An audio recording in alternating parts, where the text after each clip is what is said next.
Hello, I'm here, Church Street, middle of Church Street by Decathlon. It really is a busy, noisy Saturday afternoon. Those I rightfully criticise. If they believed wholeheartedly in what they believe in, they would be shouting from the rooftops. Liam Thorpe, political editor of the Liverpool Echo, he'd have a headline blazing across the front page of the Echo. I speak on behalf of the good people of Liverpool and they demand more cultural change.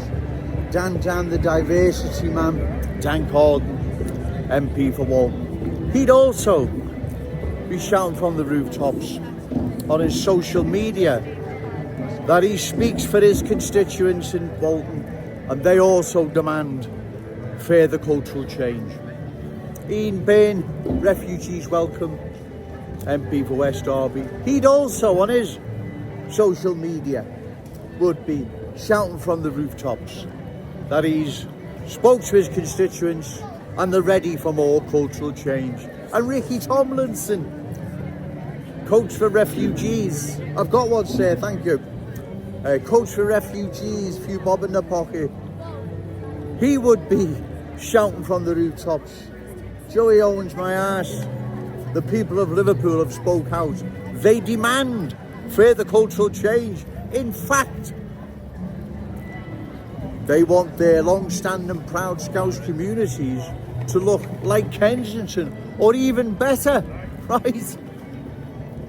But no, silence. You see, I've nailed my colours to the mast where I stand regarding further cultural change. They haven't. They're remaining silent. See, when they say refugees welcome or a coach for refugees, that sounds like just a few families fleeing war and oppression. But in reality, it's not. It's euphemism for hundreds of thousands coming into our country. Regardless how they arrive here, it's irrelevant whether or not it's at Dover, Kent, Heathrow or Gatwick or wherever, right? It's irrelevant how they arrive here. The fact is, hundreds of thousands are each year, and a large percentage of them are not going back, right? That's the problem, right? And also, that's the difference, should I say, than just a few refugees coming to our glorious city, right? So if they believed wholeheartedly in further cultural change, then why aren't they shouting from the rooftops? Why aren't they saying, we've spoke to our constituents, we've spoke to the good people of Liverpool and they demand further cultural change? No, silence, right? Complete and utter silence. And that shows because they don't have any faith in what they proclaim. In fact, probably the complete opposite. Whereas Joe Owens has nailed his colours to the mast. And once more, I'll do it again. Those new arrivals who've come into our city and have embraced the Scouse fam, all our ways, beliefs, values, you're more than welcome. The vast majority, I believe, have no intentions whatsoever of embracing the Scouse fam, but imposing their ways, beliefs, values, stand over ours. They need to relocate to another town or city, and then we close the door.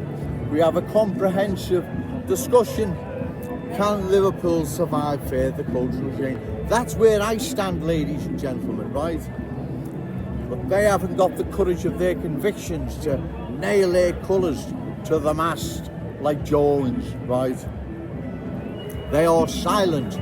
They are remaining silent, ladies and gentlemen, while cultural change sweeps across our glorious city, changing it forever. Like I've said, once the cultural mist descends, there's no lifting it, there's no removing it, there's no changing it. The Scouse mist will not come back in a few weeks later and replace it. That's not happening. And we see this now, the once proud working class Scouse communities of Kensington and Fairfield.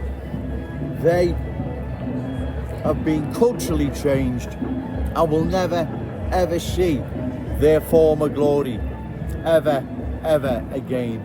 And that is a tragedy, ladies and gentlemen. And that's why we must oppose further cultural change. Otherwise, long term, like I say, this is going to be disastrous for our city, right? Long term, it's going to be disastrous. Look what's happened to London. Well, there you go, right? The proof's in the pudding.